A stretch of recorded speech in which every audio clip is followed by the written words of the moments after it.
Praise the Lord. Good evening. Today I'm going to talk about a king who was very familiar in the Bible, also the third king of the United Kingdom of Israel and Judah, King David. In the biblical narrative, David is a young shepherd who first gains fame as a musician and later by killing Goliath.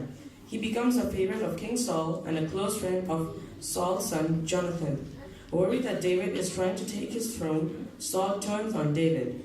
After Saul and Jonathan are killed in a battle, David is anointed as king. David conquers Jerusalem, taking the Ark of Covenant into the city and establishing the kingdom founded by Saul. As King David commits adultery with Bathsheba, leading him to arrange the death of her husband, Uriah the Hittite. Because of this sin, God denies David the opportunity to build the temple, and his son Absalom tries to overthrow him. He is honored in the prophetical literature as an ideal king and an ancestor of a future Messiah, and many psalms are ascribed to him. Historians of the ancient Near East agree that David probably existed around 1000 BC, but there is little that can be said about him as a historical figure. David is ritually represented in the post-biblical Jewish written and oral traditions and is discussed in the New Testament. Early Christians interpreted the life of Jewish in the light of the references to the Messiah and to David. Jesus is described as being descendant from David. The biblical character of David has inspired many interpretations in fictional literature over centuries. The first book of Samuel portrays David as youngest of the eight sons of Jesse of Bethlehem. His mother is not named in any of the book of the Bible, but the Talmud identifies her as Nitzaveh, daughter of Ahud.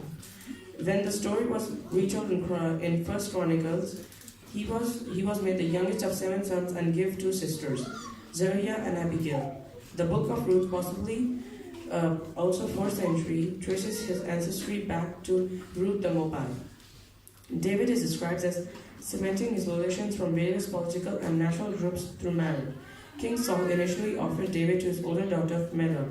David did not refuse the offer, but humbled himself in front of Saul to be considered among the king's family. Saul reneged and insisted give Merab in marriage to Adriel the Mehobelite. The Book of Chronicles lists his sons with various wives and concubines.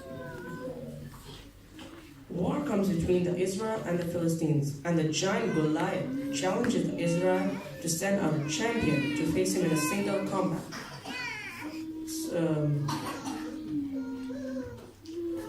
David, sent by his father to bring provisions to his brothers serving in Saul's army, declares that he can defeat Goliath. Refusing the king's offer of the royal armor, he kills Goliath with a sling. Saul inquires the name of the young hero's father.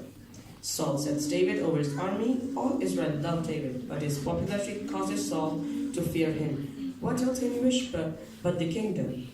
Saul plots his death, but Saul's son Jonathan, one of those who loves David, warns him of his father's schemes, and David flees. Saul plans to besiege Gilead so that he could capture David, so David leaves the city in order to protect its inhabitants, from where he refuges in the mountains and wilderness of Ziph. Thank you.